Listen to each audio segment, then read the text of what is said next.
Kumam Gallery, kedango Uncle Steven, kede our newly born baby. Baby tie benyo. Atie iber dano na itie benyo. Yama. Ala atie winyo iber kuma yot megi apara te kodoko duong dado. Idoko duong dado. Adongo. Liado bobe mito onono. Aliada rodno na to ala mito de molo konye na meda chame. Yamna ber. How was your day? Cheng no udote benyo. Dado na mito ya mundi. The day was enjoyable. Ala mite mbobedo kuno. O mato.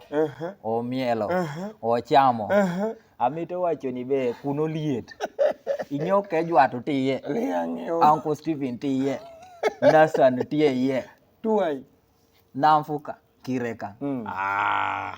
Ala mito ya muni duan jorwe wala te yamo kede bongo ba jogona go esimu jolate twero yamo ngioba liauda ngiobe original Brian okotunara boletuno dako winyo rumere betuna lo enjoyment was too much. Do indo bala in nyodo kela yo mai. Alo gyoke kokela yo mai ber kong magege kita mejo chungo kedewa kayo to neno jo chungo kedewa baide wa do liebedo mera ngokena urebedo mera kede me omina lobster Richard.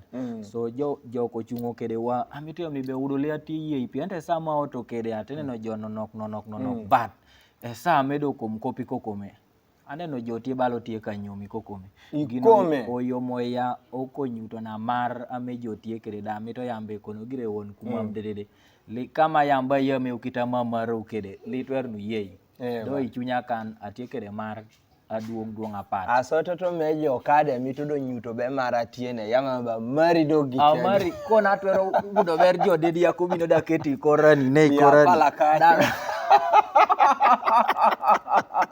kono moro tin yo chamo lunch da ite tukura so awini yambe udi tunu jare ngai do bedo piyo ango ikoma me uda bedo piyo do ngai no bedo chien amano do lobster coherence no de aneno lobster ini neno lobster mano do yutuno bange na monywala butudwe kanyare lobster konywala butudwe kanyangon so ango piyo.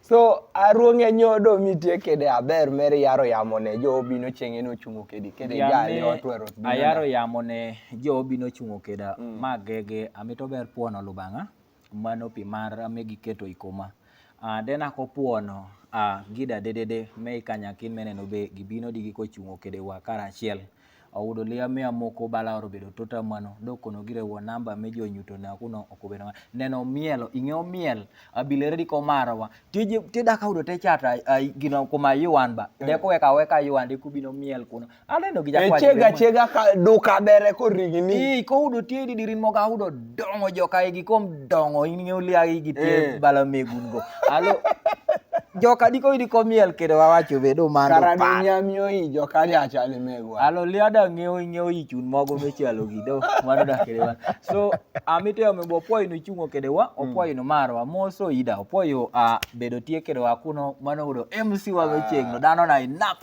na aga rido lia ledo amite ya munido ka ngamedo ya unibe wekrubanga mede kede mino wa motme kuo okono dong no dio mare renwa mane piento dan na kare alach kuma mobedo diteke da pok jawdo bedo yi donan ka to nena mara medo tie di duong sana piento na ka kuma machiel yai kucha macha da yai tucha kobi no chokere karachiel bedo kede kuma mwadgi at least we are proud of our tribe kadi do peko ma ngata chelo yitune itumbe ngacha neno jowodo mako makere di kony kobino kopateni no ateker me kuma mlebe do gi ayot chenge no kuno obedo merwa ineno balo loka bere mado bino kireka kopateni amito yamoni jo penyere do be community menino bacholi amo bapo lo penyo bacholi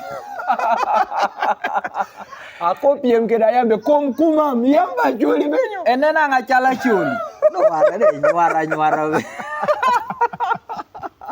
amito yamoni ribere na teko o mineno na wacho be onyaunu dokonu be de kede nyai nakanaka doka otiunu keda popokun alie bedo ber medu imano ikwenyar ibutudwe kanyape medwe mekanyangon oteke de party ilipiri di duong sana di chue mere pek bala chuoto mano party no longo be kumam nyai festival amito yamoni line up me artist ing'eyo jati